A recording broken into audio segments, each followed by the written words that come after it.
प्रश्न है, सही उत्तर को चुनना है, ठीक है ना। 15 नंबर का है, एक है, 1 नंबर का 15 दिया है, 15 है। कहता है कि सही उत्तर आपको चुनना है, यानी MCQ है, 4 में से 1 चुनना है। कहता है formula for per capita income, कहता है प्रति व्यक्ति आय ज्ञात करने का सूत्र क्या होता है।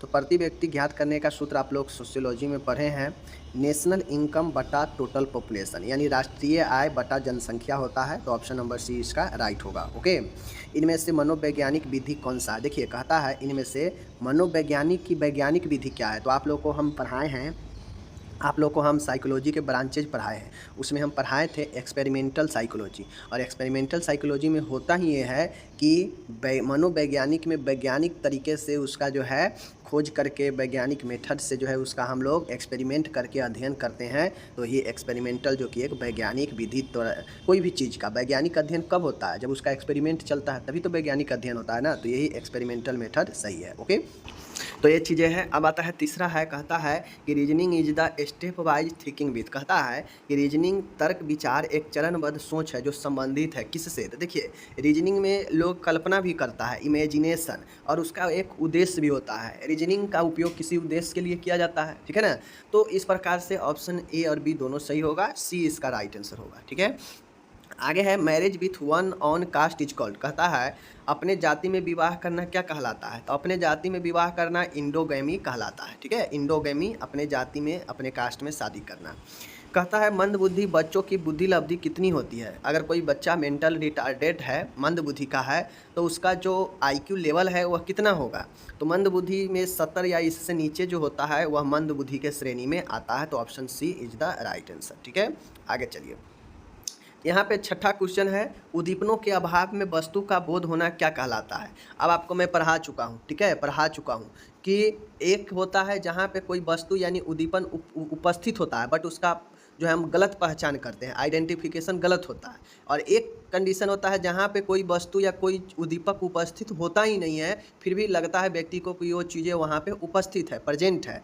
तो इस स्थिति को हम लोग हैलुसिनेशन कहते हैं, मति भ्रम कहते हैं, ठीक है। तो इसका राइट आंसर जब वस्तु का अभाव होगा, उपस्थिति के अभाव होगा, और ऐसे कंडीशन में भी वस्तु दिखाई दे रहा है, मतलब हैलुसिनेशन है, ठीक है।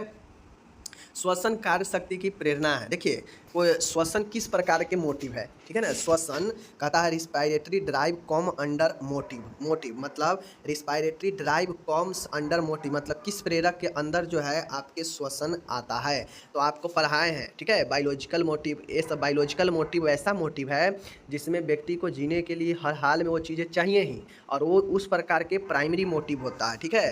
तो श्वसन के बिना क्या आप जी सकते हैं, नहीं जी सकते हैं। तो यह भी एक प्राइमरी होगा, ठीक है। ऑप्शन नंबर ए सही होगा, ठीक है। ये मोटिव्स के प्रकार में हम पढ़ाए थे।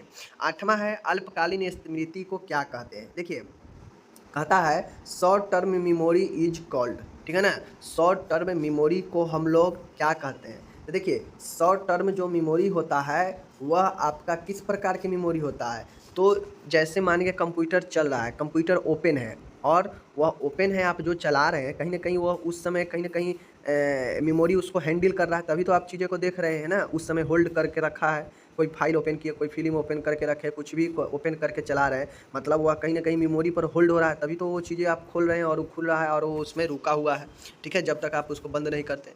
तो जब करेंट सिचुएशन हो, जब चीज़ें चलता रहा हो, तो वह जो है शॉर्ट टर्म की मेमोरी होता है। और ये जो चीज़ें हैं इसे हम लोग क्या कहते हैं, स्टोरेज तो होगा नहीं, ठीक है, इमेजिनेशन होगा नहीं, रिट्रेवल होगा नहीं, ठीक है। और ये आपका इनकोडिंग जो है आपका कहाँ पे होता है, जब आपके मेमोरी चलता रहता है करेंट सिचुएशन में, ठीक है। तो आप लोग जो है ये चीज़ें ध्यान से देख लीजिए, ठीक है। नौवां है, कहता है निम्नलिखित में से कौन सी एक संस्था है, ठीक है। निम्नलिखित में से कौन सी एक संस्था है, ठीक है ना। तो निम्नलिखित में से कौन सी एक संस्था है। तो आपको पता है इंस्टीट्यूशन, सोशल इंस्टीट्यूशन आप लोग पढ़े हैं, तो उसमें आप लोग को पता है कि सोशल इंस्टीट्यूशन में फैमिली आता है, स्टेट आता है, ठीक है ना। तो ये सारे चीज़ जो है आपके राइट आंसर फैमिली भी होगा, स्टेट भी होगा, पार्टी, मैरिज, ये सब पार्टी सिस्टम ये सब भी होता है। तो इसलिए ऑप्शन नंबर डी इसका तीनों सही है, ठीक है। आदमी एक सामाजिक पशु है, किसने कहा। Man is a social animal is a statement by Aristotle, ठीक है। अरिस्टो के द्वारा जो है यह कहा गया कि आदमी एक सामाजिक पशु है। Option number B right. Okay आगे चले। यहाँ पे है 11वां नंबर का है, कुंठा को सहन करने की क्षमता किसके कार्यों में से एक का उदाहरण है। तो देखिए कुंठा का सहन जो करता है, ability to tolerate frustration is an example of one of the function of ego. Option number A, ego is the right answer. ठीक है, कहता है टोडलर के लिए मूलभूत भावनात्मक कार्य होता है। तो देखिए टोडलर के लिए सबसे जो मूलभूत जो भावनात्मक कार्य होता है इनमें से वह आपका क्या हो जाएगा, यह आपका जो है इंडिपेंडेंस हो जाएगा। ठीक है, इंडिपेंडेंस हो जाएगा। यह जो है टोडलर का सबसे मूलभूत जो है आपका कार्य है। ठीक है, भारत में राष्ट्रीय मानसिक स्वास्थ्य कार्यक्रम के आरंभ कब हुआ, एक कितना बार पढ़ा चुके हैं, 1982 में हुआ। ठीक है ना। देश द्वारा उत्पादित कुल आय को क्या कहते हैं, नेशनल इनकम कहते हैं। राष्ट्र द्वारा जो कुल उत्पादित आय होता है उसको हम लोग नेशनल इनकम, राष्ट्रीय आय कहते हैं, आप लोग को पता है। 15 और आखिरी है, देख सकते हैं, एक मानसिक प्रक्रिया जिसमें विचार और सोच को सक्रिय करते हैं। देखिए एक ऐसी मेंटल प्रोसेस जिसमें थॉट भी हो और जिसमें थिंकिंग भी हो। ठीक है, तो उस चीज़ों को हम लोग क्या कहते हैं, तो उसे हम लोग चिंतन कहते हैं, थिंकिंग कहते हैं। चिंतन में सोच और विचार दोनों का सम्मिलित होता है, इसलिए हम इसे थिंकिंग कहते हैं। ठीक है, बातों को समझ गए। चलिए ये हो गया 15 नंबर। देखिए इसमें से मैं मान सकता हूँ बिहेवियर साइंस है, तो बिहेवियर साइंस थोड़ा सबको हार्ड लगता है, तो मैं मानता हूँ 15 में कम से कम 10 तो सही होना ही चाहिए। 10 तो ऐसा था जो एकदम आप देख कर टिक मारते थोड़ा समझ के। ठीक है, और ये सारी चीज़ें हैं। अब यहाँ पे नेक्स्ट है 15 नंबर का, यहाँ पे देख लीजिए आप लोग। 15 है, समाजशास्त्र को परिभाषित करें और चिकित्सक समाजशास्त्र और अस्पताल में समाजशास्त्र का अंतर लिखे। ठीक है, अब आपको मैं बता दूं, हॉस्पिटल सोशियोलॉजी, मेडिकल सोशियोलॉजी दोनों में अंतर बताना था और समाजशास्त्र के परिभाषा लिखना था 5 नंबर में। अगर आप लोग को पता होगा कि सोशियोलॉजी का जो मैं ब्रांच पढ़ाया था उसमें मेडिकल और ये दोनों आया था, आप वहाँ से अंतर लिख लेंगे, मैं ये सब पढ़ा दिया हूँ। ठीक है, आगे चलिए। आगे है यहाँ पे देख लीजिए 5वां का बी में है 10 जो है फिलअप दिया गया है। ठीक है, 15 नंबर का टोटल क्वेश्चन यहाँ पे दिया जाता है। कहता है रिक्त स्थान को फुलफिल करो। डैश समाज की बुनियादी ज़रूरतों का पूरा करता है। कौन सा समाज को बुनियादी ज़रूरतों को पूरा करता है, तो देखिए जो सामाजिक संस्था होता है, जो सोशल इंस्टीट्यूशन होता है, यह सोशल इंस्टीट्यूशन सामाजिक संस्था ही समाज के बुनियादी ज़रूरतों को पूरा करता है। और आप लोग देख लीजिए कि कौन कौन सामाजिक संस्था है, परिवार हो गया, ये सब सामाजिक संस्था सामाजिक बुनियादों को ज़रूरतों को पूरा करता है। ओके, वह व्यवहार जो समाज विरोधी हो उसे क्या कहते हैं, समाज विरोधी व्यवहार को हम लोग एंटी सोशल एक्टिविटी कहते हैं, यानी समाज के विरुद्ध किया गया कार्य होता है। और इसे दूसरे भाषा में कहा जाए तो इसे जो है हम लोग वायलेंस, हिंसा या अपराध भी कहते हैं। ठीक है, ये चीज़ें ध्यान में रखिएगा। उसके बाद है किसी तथ्य को पुनः कहने में असफलता। देखिए failure to recall a fact is forgetting. अगर आप किसी भी चीज़ को पुनः स्मरण में अगर आपको समस्या आ रहा है तो उससे हम लोग फॉरगेटिंग कहते हैं। मतलब आप कोई चीज़ भूल रहे हैं तभी तो आप वो चीज़ को नहीं कह पा रहे हैं ना, तो फॉरगेटिंग होगा।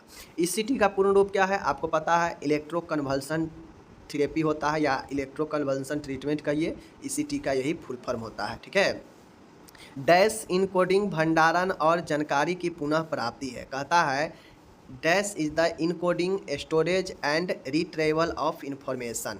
कहता है कि वह कौन सी चीज़ है जो इनकोडिंग, भंडारण और जानकारी की पुनः प्राप्ति है।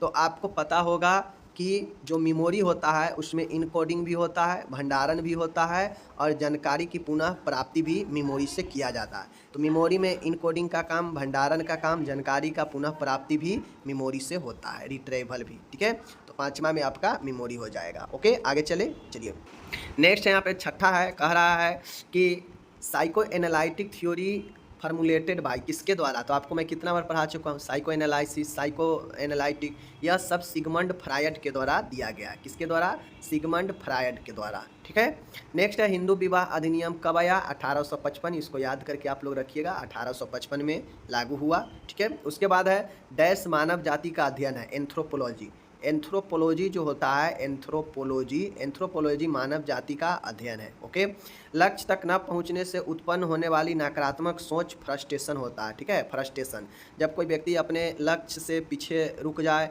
लक्ष्य तक ना पहुंचे तो व्यक्ति फ्रस्ट्रेट होता है, तो यहाँ पे फ्रस्ट्रेशन।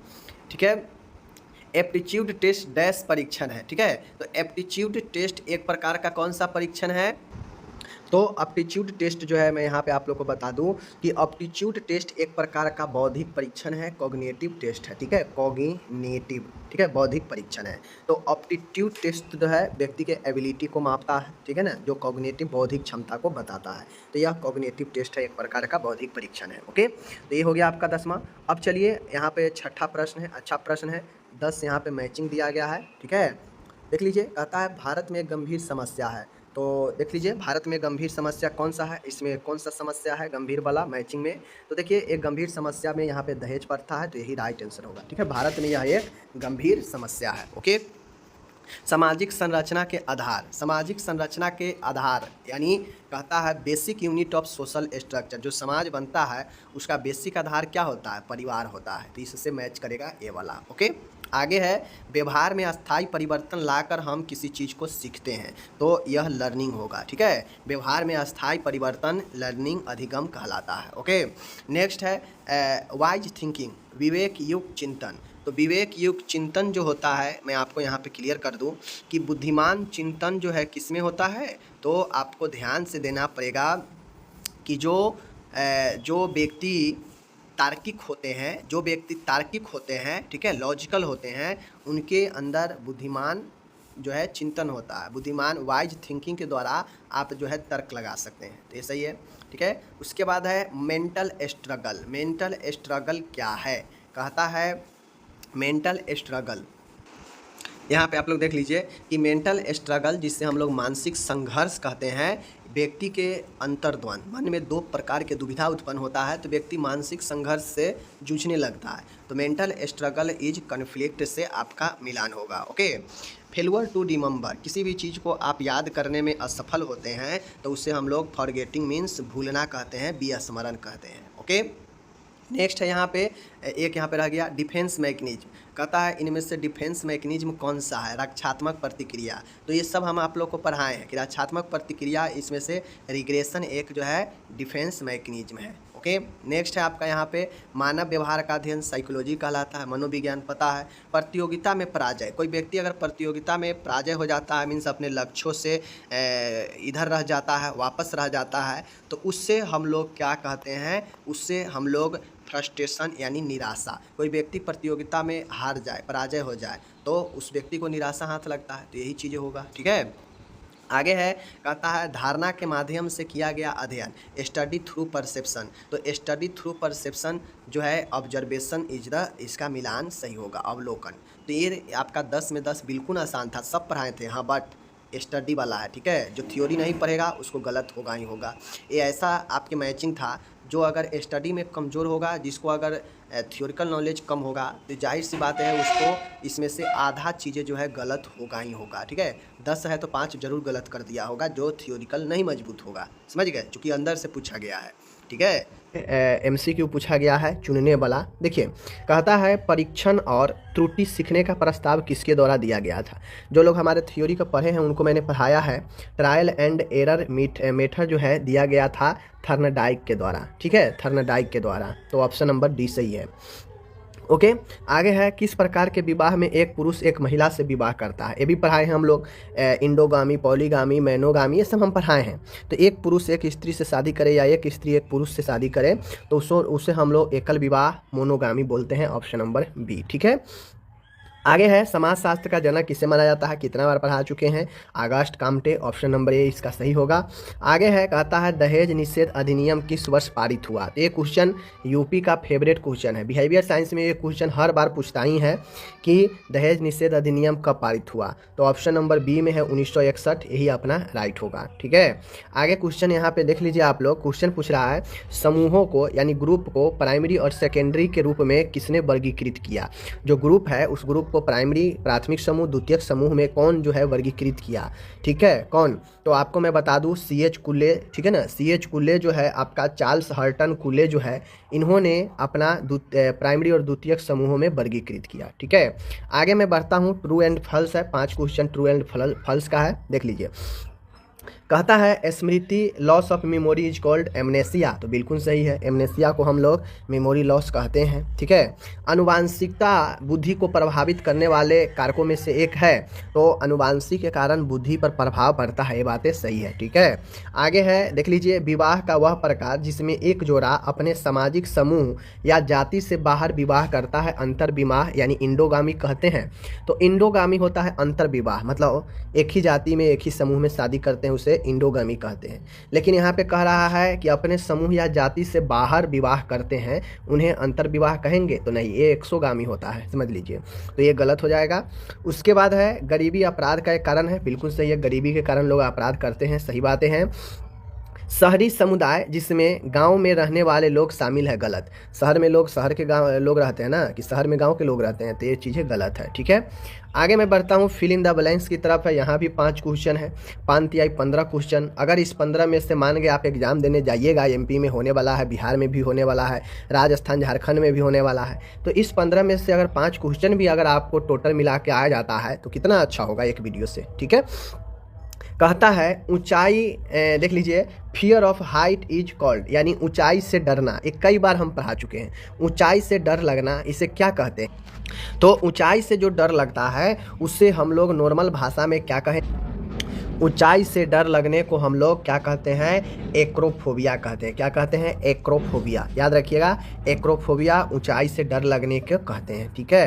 कहता है कि किसी बाह्य वस्तु के उत्तेजना किसी बाह्य वस्तु से गलत धारणा, किसी बाह्य वस्तु के बारे में गलत धारणा क्या कहलाता है? फॉल्स परसेप्शन क्या कहता है, जिसको हम लोग एलूजन बोलते हैं, और एलूजन को हम लोग क्या बोलते हैं? भ्रम। अगर किसी चीज़ के बारे में, किसी सत्यता के बारे में भी अगर आपको गलत पहचान कर रहे हैं, मतलब वो आपका भ्रम है, एलूजन है, ठीक है। तो ये आपका हो गया। कहता है टैट, जिसे हम लोग दी थीमेटिक एप्रिसिएशन टेस्ट बोलते हैं, किसके द्वारा जो है यह आपको दिया गया? तो आपको मैं बता दूं, मूरे जो थे, ठीक है ना, मूरे के द्वारा दिया गया था टैट, ये मूरे और मोर्गन के द्वारा, ठीक है, मूरे एवं मोर्गन के द्वारा ये जो है आपका दिया गया था टैट, ठीक है। आगे यहाँ पे देख लीजिए, कहता है डैश एक शिशु के विकास और बुद्धि के चरण है। कहता है stages of growth and development for an infant is, यानी एक बच्चे में जो है स्टेज पूछ रहा है, कौन सा स्टेज है जहाँ पे विकास और वृद्धि का होता है? तो ये आप कमेंट करके बताइए, कौन सा स्टेज है जहाँ पे विकास और बुद्धि के चरण है वो, ठीक है। आगे मैं बढ़ता हूँ कि डैश, देख लीजिए, समाज शास्त्र शब्द, यहाँ पे आप लोग देख लीजिए, समाज शास्त्र शब्द लैटिन शब्द के से कहाँ से लिया गया है, ठीक है। तो ये सोशियस से लिया गया है। किससे लिया गया है? सोशियस से लिया गया है। समाज शास्त्र शब्द जो है लैटिन भाषा के सोशियस से लिया गया है, ठीक है, ध्यान में रखिएगा, सोशियस, ओके। तो ये अपना हो गया 5 फिल इन द ब्लैंक, मैंने बता दिया बहुत। कहता है Oedipus conflict is seen in, मतलब ओडिपस कॉन्फ्लिक्ट किसमें देखा जाता है, ठीक है। इडिपस संघर्ष जो है इसमें देखा जाता है। 4 ऑप्शन है, ओरल, एनल, फैलिक और लेटेंसी। तो मैं बता दूं, ओडिपस कॉन्फ्लिक्ट जो है वह फैलिक स्टेज में देखा जाता है, ऑप्शन नंबर सी राइट होगा, ठीक है। दूसरा है फादर ऑफ सोशियोलॉजी, आप लोग जानते हैं समाजशास्त्र के जनक कौन है? अगस्ट काम्टे हैं, तो ऑप्शन नंबर सी इसका राइट होगा, ठीक है। उसके बाद है, कहता है कि ध्यान जैसी मानसिक प्रक्रियाओं का वैज्ञानिक अध्ययन क्या कहलाता है? कहने का मतलब है कि ध्यान हो गया, लर्निंग हो गया, मेमोरी हो गया, मतलब जो भी मन के द्वारा, आपके मन के द्वारा काम होता है, मेंटल प्रोसेस होकर आपका काम होता है, वह सारी प्रक्रिया वैज्ञानिक अध्ययन में, साइकोलॉजी में क्या कहलाता है? तो वह एक आपका संज्ञात्मक मनोविज्ञान होता है, कॉग्निटिव साइकोलॉजी होता है। जितने भी आपके मानसिक प्रक्रिया वाला है, चाहे वो ध्यान हो, चाहे लर्निंग हो, ठीक है, चाहे थिंकिंग हो, चाहे आपका जो है मेमोरी का प्रोसेस हो, कुछ भी हो जो मन के द्वारा होता हो, मानसिक प्रक्रिया के द्वारा, वह सब कॉग्निटिव साइकोलॉजी में आएगा। तो ऑप्शन ए राइट होगा, ठीक है। आगे चलिए, आगे है आपका नेक्स्ट क्वेश्चन है, चौथा नंबर का क्वेश्चन है। इसमें क्वेश्चन क्या कह रहा है कि एकाधिक पत्नियों से विवाह करने की प्रथा को क्या कहता है? मतलब एक से अधिक पत्नियों से विवाह करने को क्या कहा जाता है? ये भी पढ़ाए हैं। क्या कहते हैं? इससे पॉलीगामी कहते हैं। पॉली मतलब बहुत, गमी मतलब शादी, मतलब बहुत सारे शादियाँ, एक से अधिक पत्नियों से शादी करना पॉलीगामी, ऑप्शन बी राइट होगा, ठीक है। ये सब पढ़ा चुके हैं। नेक्स्ट है आपका यहाँ पे, नेक्स्ट भी देख लीजिए, नेक्स्ट क्या कहता है। चलिए नेक्स्ट क्वेश्चन है, दूसरों के प्रति अविश्वास शामिल होता है उससे क्या कहते हैं?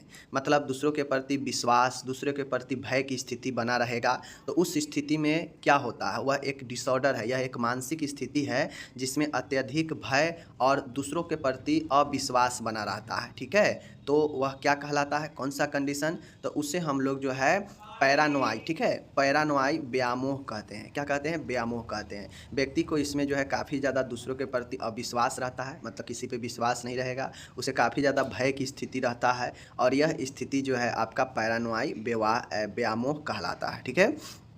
5 हो गया। नेक्स्ट है आपका यहाँ पे कहता है, देख लीजिए कि ट्रू फॉल्स है, ट्रू और फॉल्स बताना है, ठीक है। कहता है clinical psychology deals with accessing and treating mental illness and behaviour problem. तो बिल्कुल जो क्लिनिकल साइकोलॉजी होता है इसमें हम लोग आकलन करते हैं, उपचार करते हैं बीमारी और व्यवहार से संबंध, मानसिक बीमारी और व्यवहार से संबंधित क्लिनिकल साइकोलॉजी में। तो ऑप्शन ए सही है, ठीक है। दूसरा है iconic memory is long term memory. कहता है कि प्रतिष्ठित मेमोरी एक दीर्घकालीन मेमोरी है, तो ये गलत हो जाएगा। आइकॉनिक, आइकॉनिक का मतलब होता है जो आइकन, जो छवि बनता है। तो छवि जैसे आपके सामने से कार गुजरा तो आपके आँखों में कार की छवि बना, आइकन बना, बट वो कार गुजर रहा है तो क्षणिक भर के लिए है, वह ज़्यादा देर तक आपके दिमाग पर नहीं रहता है। तो इसीलिए जो है वह आइकॉनिक मेमोरी वह होता है जो बिल्कुल एट ए टाइम होता है, या हाफ सेकेंड के आसपास जो है आपके दिमाग आँखों पर छवि रहता है। तो यह गलत हो जाएगा, ठीक है, लॉन्ग टर्म नहीं है। कहता है इकोहिक मेमोरी इज सेंसरिक मेमोरी। इकोइक प्रतिध्वनि स्मृति एक संवेदी स्मृति है। तो बिल्कुल सुनना, देखना, ठीक है, समझ, गंध को महसूस करना, ये सब सेंसरी ऑर्गन में आता है। समझ गए चीज़ों को? और ये सारे के सारे जो है आपके, ये बातें को आप लोग ध्यान से देख लीजिए, ठीक है ना। तो इकोइक एक सेंसरी है, चूँकि यह आप कुछ भी सुनते हैं तो आपके दिमाग में भी, मेमोरी में सुनाई जो आवाज़ देता है वो मेमोरी में भी जाता है। तो यह एक इकोइक मेमोरी ध्वनि सेंसरी होता है। कहता है भूख एक बायोलॉजिकल मोटिव है। भूख एक जैविक मकसद है। क्या यह एक बायोलॉजिकल मोटिव है? तो बिल्कुल भूख एक आपका बायोलॉजिकल जो है मोटिव है, ठीक है ना। आगे है, कहता है exogamy is marrying among the group. मतलब बहिर्विवाह समूह के बीच में होता है, गलत। एक्सोगामी मतलब बहिर्विवाह, समूह से बाहर, तो ये गलत हो जाएगा, ठीक है। तो अपना देख लीजिए, यह सही है, ठीक है, दूसरा गलत है, तीसरा आपका सही है, ठीक है, चौथा सही है, पांचवा गलत है, ठीक है। चलिए अब आ गया फिल इन द ब्लैंक। कहता है डैश विकसित मनोसामाजिक सिद्धांत है। कहता है dash developed psycho social theory. मतलब किसने साइको सोशल थ्योरी को दिया? एक होता है साइको एनालिसिस जो कि सिगमंड फ्रायड है, और साइको सोशल आ जाएगा तो साइको सोशल में एरिक एरिक्सन होगा। क्या होगा? एरिक एरिक्सन, ठीक है, ध्यान रखिएगा, एरिक एरिक्सन। ओके, चलिए पहला ये हो गया। कहता है the word personality comes from the word. मतलब कौन से शब्द से पर्सनालिटी शब्द आया है? तो आपको मैंने कितना बार बताया है, परसोना लैटिन शब्द है, इसी परसोना शब्द से पर्सनालिटी बना है, ठीक है, परसोना।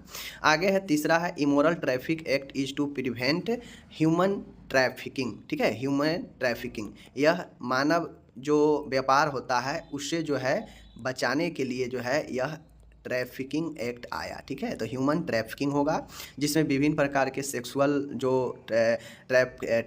अनैतिक तरीके से लोगों को बेचकर देह व्यापार करवाता है, ठीक है ना, चाहे सपा में हो, चाहे वो आपके मसाज वाले में हो। बहुत तरह पर देखते हुइएगा कि अलग अलग तरीके से नाम कुछ और रहता है जो लोग चाहते हैं, जो नॉर्मल लोगों में यूज किया जाता है, जैसे सपा मसाज पैलेस होता है, ठीक है, लेकिन वहाँ पे लोग मसाज करवाने जाते हैं, लेकिन उसके पीछे गड़बड़ चीज़ें भी होता है। तो इन सब गड़बड़ को रोकने के लिए, देह व्यापार को रोकने के लिए, साथ में ह्यूमन ट्रैफिकिंग को रोकने के लिए, ठीक है ना, मानव व्यापार को रोकने के लिए जो है इन सब चीज़ों के लिए यह ट्रैफिकिंग एक्ट आया, समझ गए, 1956 में। ओके, चलिए ये हो गया। आगे आपका देख लीजिए, यहाँ पे कहता है false perception with external stimulation is termed as. इसे हम लोग क्या कहते हैं? भ्रम कहते हैं। क्या कहते हैं? भ्रम कहते हैं। इससे हम लोग एलूजन कहते हैं। क्या कहते हैं? एलूजन कहते हैं इस स्थिति को, 3.4 को, ठीक है। आगे कहता है व्यक्तियों और उनके पर्यावरण के बीच संबंधों के अध्ययन को क्या कहा जाता है? कहता है the study of the relation between individual and their environment is called. इनके बीच क्या कहा जाता है? तो ये चीज़ें हैं। और यहाँ पे कहता है व्यक्ति और उनके पर्यावरण के बीच संबंधों के अध्ययन को क्या कहा जाता है, तो इसे पारिस्थितिक तंत्र यानी इकोलॉजी कहा जाता है। क्या कहा जाता है? इकोलॉजी। ठीक है, देखिए यहाँ पे कहता है असमान और तर्कहीन डर को किस नाम से जाना जाता है। तो देखिए असमान और तर्कहीन डर को जो है हम लोग विशिष्ट प्रकार के भय कहते हैं, यानी स्पेसिफिक फोबिया कहते हैं। समझ गए ना। चलिए दूसरा है एक परिवार की स्थापना हेतु सामाजिक रूप से मंजूरी को डैश कहते हैं। ठीक है ना। देखिए एक परिवार के स्थापना हेतु सामाजिक रूप से किसी भी चीज़ को मंजूरी मिल जाता है तो उसे हम लोग क्या बोलते हैं? परिवार बोलते हैं। ठीक है ना। चलिए मैकावेयर और पेज के अनुसार डैश संबंधों का जाल है। किसका? समाज जो है सामाजिक संबंधों का जाल है। ठीक है ना। तो यहाँ पे समाज होगा। उसके बाद बुद्धिमत्ता का सूत्र क्या होता है? आप लोग को पता है, आप लोग को बताना चाहिए बुद्धिमत्ता आईक्यू का जो है सूत्र क्या होता है। हम लोग आपको पहले ही बता चुके हैं ये भी क्वेश्चन। देखिए हम ये पहले ही बता चुके हैं अपने जो फिलअप में बताए थे। तो ये क्या होता है? MA/CA। ठीक है ना। और इंटू में 100, तो 100 तो दिया है। MA mental as, CA actual as होता है वास्तविक है, मानसिक एज मानसिक उम्र बटा में वास्तविक उम्र अगुने में 100, यही IQ लेवल निकालने का फार्मूला होता है। ठीक है। उसके बाद देखिए यूनिसेफ का फुल फॉर्म क्या होता है? United nation international children emergency fund होता है यूनिसेफ का फुल फॉर्म, मैं भी बता चुका हूँ। अपनी असफलता को दूसरे पर दोष देना क्या कहलाता है? मतलब अपने असफलता को दूसरे पर थोप देना क्या कहलाता है? तो आप लोग को पता होगा, मैं पढ़ा चुका हूँ किसमें, मेंटल मैकेनिज्म में। निगेटिव जो मैकेनिज्म होता है प्रोजेक्शन में मैं आप लोग को पढ़ा चुका हूँ कि प्रोजेक्शन में दूसरे पर थोपना जो है प्रोजेक्शन कहलाता है, और इसमें दूसरे पर थोप कर खुद को बचा जाता है। तो यह मेंटल मैकेनिज्म का एक प्रकार होता है। तो यहाँ पे क्या होगा? प्रक्षेपण यानी प्रोजेक्शन होगा। ठीक है। चलिए अपनी गलती दूसरे पर थोपना। उसके बाद है अतीत में सीखी गई बातें याद करना क्या कहलाता है? रिकॉल कहलाता है, पुनः स्मरण कहलाता है। ठीक है ना, रिकॉल। चलिए उसके बाद देखिएगा कि देश की उत्पादित कुल आय को डैश कहा जाता है। मतलब देश में जितना उत्पादित आय है उसको क्या कहते हैं? तो उससे हम लोग नेशनल इनकम कहते हैं। ठीक है ना, राष्ट्रीय आय कहते हैं। ठीक है।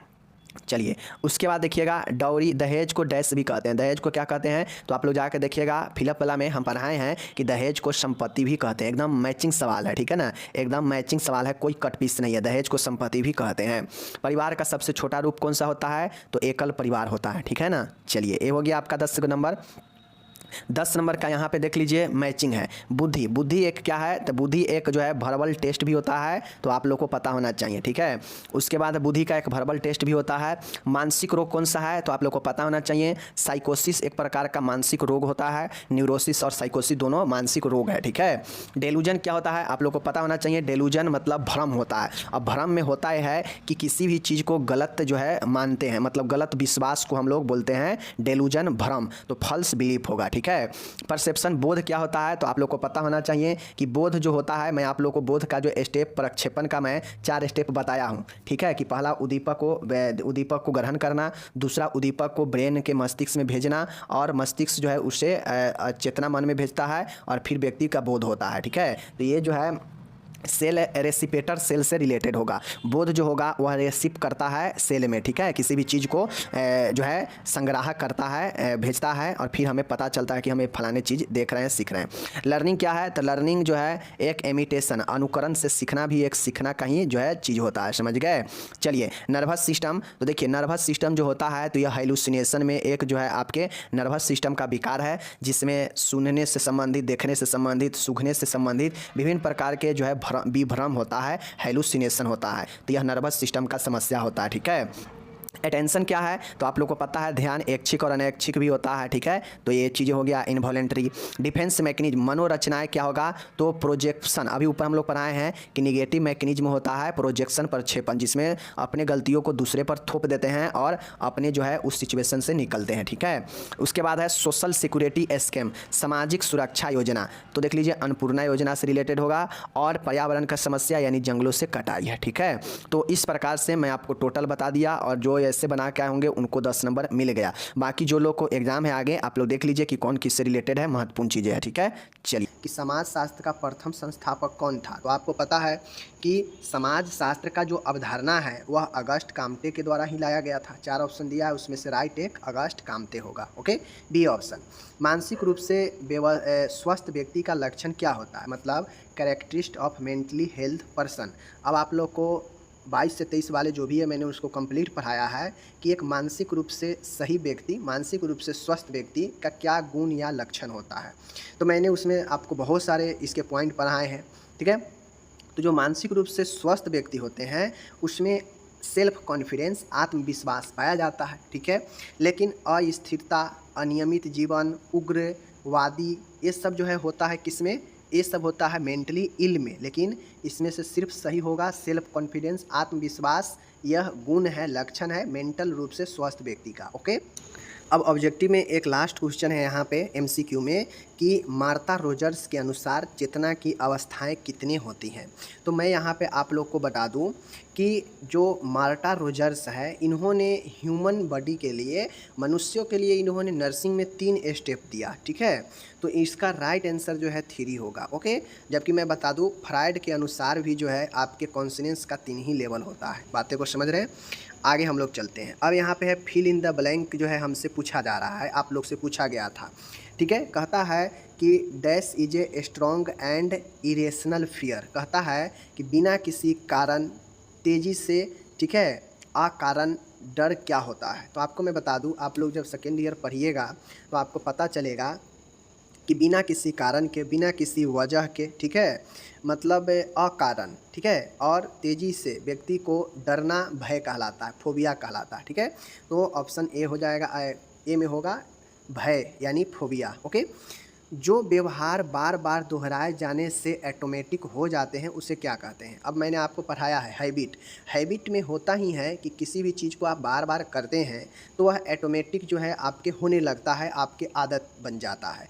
तो बार बार रिपीटेशन से हैबिट का फॉर्मेशन होता है, आदत का निर्माण होता है। तो ये चीज़ें जो है, जैसे गाड़ी चल रहा है, हम अगर बार बार ब्रेक पर ऑटोमेटिक हमारा हाथ जा रहा है, मतलब वो हमारे आदत बन चुका है, ठीक है। तो ये चीज़ें हो गया, यहाँ पे हैबिट होगा।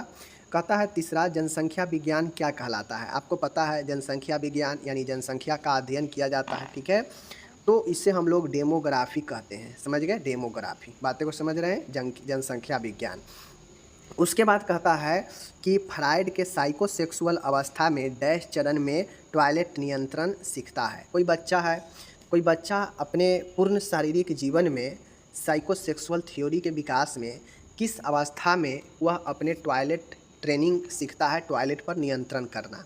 तो फ्रायड के अनुसार जो दूसरा स्टेज है माय डियर, जिसे हम लोग एनल स्टेज कहते हैं, ठीक है, एनल स्टेज कहते हैं। इस एनल स्टेज में बच्चा जो है अपने मूत्र पर, टॉयलेट ट्रेनिंग पर जो है सीखता है 1 से 3 वर्ष के बीच में, और यह एनल स्टेज में होता है। बातें को समझ गए। तो यहाँ पे एनल स्टेज समझ गए। तो ये चीज़ें हो गया, एनल स्टेज लिखिए या दूसरा स्टेज लिखिए, बात वही है। ओके, चलिए अब यहाँ पे आता है, अब ट्रू फॉल्स भी पूछा गया है। राजस्थान में हम एक चीज़ देखते हैं कि राजस्थान में चीज़ें को अच्छे से पूछा जाता है, मिक्स करके, शॉर्ट क्वेश्चन भी, लॉन्ग क्वेश्चन भी, ओके, ट्रू फॉल्स भी, फिलअप भी और एमसीक्यू भी, ताकि स्टूडेंट को सभी तरीके से परखा जाए। तो एक अच्छा माप है ये करना। कहता है सोचना एक गैर संज्ञात्मक कार्य है। कहता है कि thinking is a non cognitive activity. तो बिल्कुल गलत है। सोचना एक मानसिक क्रिया है, मानसिक प्रक्रिया है, मन के द्वारा ही ना कोई चीज़ सोचते हैं। तो संज्ञात्मक कार्य जो भी होता है वह मन के द्वारा होता है। बातें को समझ गए। कॉग्निटिव वाला जो भी काम होगा वह आपके मेंटल प्रोसेस होता है, मन के कार्य होता है, मन के द्वारा। लेकिन गैर संज्ञात्मक मतलब आपके दिमाग वाला हो जाएगा, जबकि बिना आप दिमाग के किसी भी चीज़ के बारे में सोच सकते हैं, नहीं सोच सकते हैं। तो पहला आपका हो जाएगा गलत। सोचना एक संज्ञात्मक कार्य है, न कि गैर संज्ञात्मक, पहला गलत। दूसरा है भावना का ग्रीक मतलब इमोशन, ग्रीक शब्द इमोवर से उत्पन्न शब्द है, व्युत्पन्न शब्द है। देखिए कहता है emotion is derived from Greek word emovere. तो माय डियर यह ट्रू होगा, ठीक है, ट्रू होगा, सही है, ठीक है। ये इमोशन जो है आपके इमोवेयर से उत्पन्न है। बातें को ध्यान से देखिएगा। आगे है, कहता है amnesia is loss of sleep. Amnesia क्या सोने की एक बीमारी है। तो मैं बता दूं, निंद्रा का खो जाना एमनेसिया कहलाता है, एक गलत। एमनेसिया मतलब होता है मेमोरी का लॉस होना, ठीक है। तो मेमोरी को अगर लॉस रहता, मेमोरी में हरास रहता, यानी यादाश्त में अगर कमी होता, तब एमनेसिया यहाँ पे सही होता। बट निंद्रा में कमी को इंसोमेनिया कहते हैं, न कि एमनेसिया कहते हैं। तो ये अपना गलत हो जाएगा।